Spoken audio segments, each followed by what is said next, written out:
অনেক দিন আগে রায়পুর নামের গ্রামে মাহফুজ নামে একজন কৃষক বাস করত। সে ছিল খুবই সৎ ও পরিশ্রমী। সে তার ফসলকে খুবই ভালোবাসতো। সে দিনরাত তার ফসলের ক্ষেতে কাজ করত এবং তা বাজারে বিক্রি করেই তার সংসার চালাতো।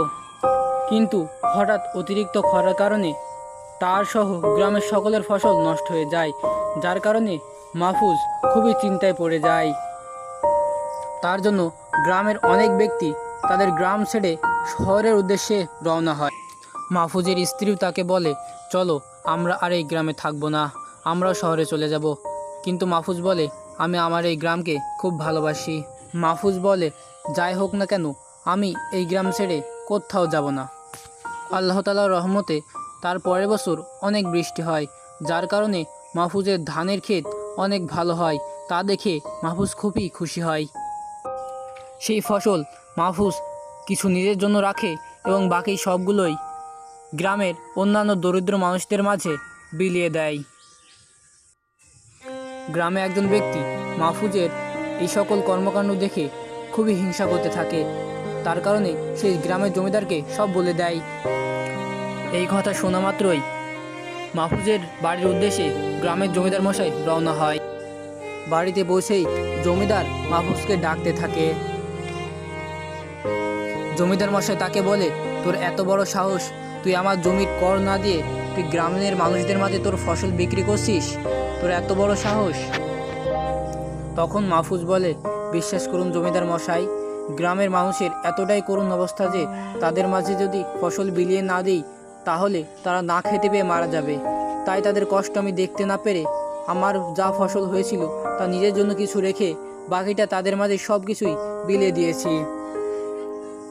জমিদার মশাই বলে, আমি তোর কোনো কথাই শুনতে চাই না, তুই আমার কর দিবি, নয়তো তোকে আমি এই গ্রাম থেকে বের করে দেব। এসেছে বড় দানশীল ব্যক্তি, আমার কর না দিয়ে গ্রামের মানুষকে দান করছে। এই সব ভয় দেখে জমিদার মশাই তার বাড়ির উদ্দেশ্যে রওনা হয় এবং মাহফুজও তার ঘরের দিকে যায়। ঘরে পৌঁছে সে তার স্ত্রীকে সব কিছু জানায়। তারপর তারা দুজনেই চিন্তা করতে থাকে তারা কিভাবে এত টাকা আবার জোগাড় করবে।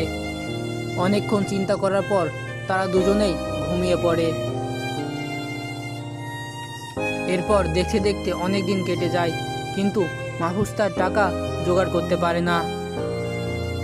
হঠাৎ একদিন জমিদার মশাই আসে এবং তাদের বাড়ি ঘর গরু ছাগল সব কিছু কেড়ে নেয় এবং তাদেরকে বলে, তোরা এই গ্রাম ছেড়ে চলে যা, আর কখনো এই গ্রামে আসবি না।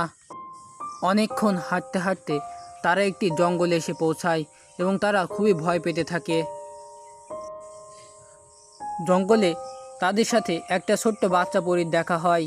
সেই পরী তাদের দুঃখের কথা শোনে এবং তাদেরকে বলে, আমি তোমাদেরকে সাহায্য করব, কিন্তু একটা শর্ত আছে, তোমরা আর কখনো এই গ্রামে ফিরে যাবে না, আর তোমরা সৎভাবে জীবনযাপন করবে এবং মানুষকে সবসময় সাহায্য করবে। এরপর পরী তাদেরকে একটি গাভী গরু দেয় এবং তার সাথে দেয় আরও অনেক স্বর্ণ মুদ্রা, যা নিয়ে তারা অন্য একটি গ্রামের উদ্দেশ্যে রওনা হয়।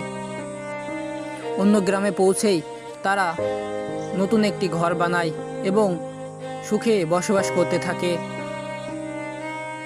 ধীরে ধীরে তাদের ওই গাভী গরুটি থেকে অনেক গরুর জন্ম হয় এবং তারা ধীরে ধীরে বড়লোক হতে শুরু করে। তারা এখন অনেক বড়লোক, তাদের ছাদের বাড়ি, আশপাশের গ্রামে অনেক নাম ডাকও হয়েছে। গ্রামে সকলে তাকে এক নামে চেনে।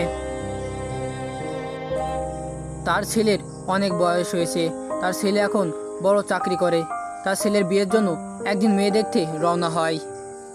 বাড়িতে পৌঁছেই দেখে সেই জমিদার, তবে সেই জমিদার এখন আর জমিদার নেই, সে এখন হয়ে গেছে অনেক গরিব। তখন মাহফুজ সেই জমিদারকে জিজ্ঞেস করে, জমিদার বাবু, আপনার এই অবস্থা হলো কিভাবে, আর আপনার সেই বাড়ি ঘর এরকম হলো কিভাবে?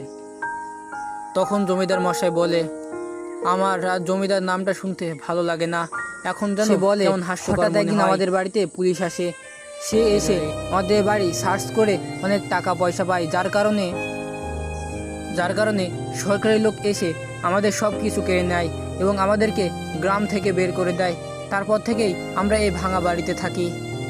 এরপর সকলে বাড়ির ভিতরে যায় এবং সেই গরিব জমিদারের কন্যাকে দেখে এবং তার ছেলের জন্য পছন্দ হয়ে যায়। এরপর কোনো কিছু চিন্তা না করেই তার ছেলের সাথে সেই জমিদারের মেয়ের বিয়ে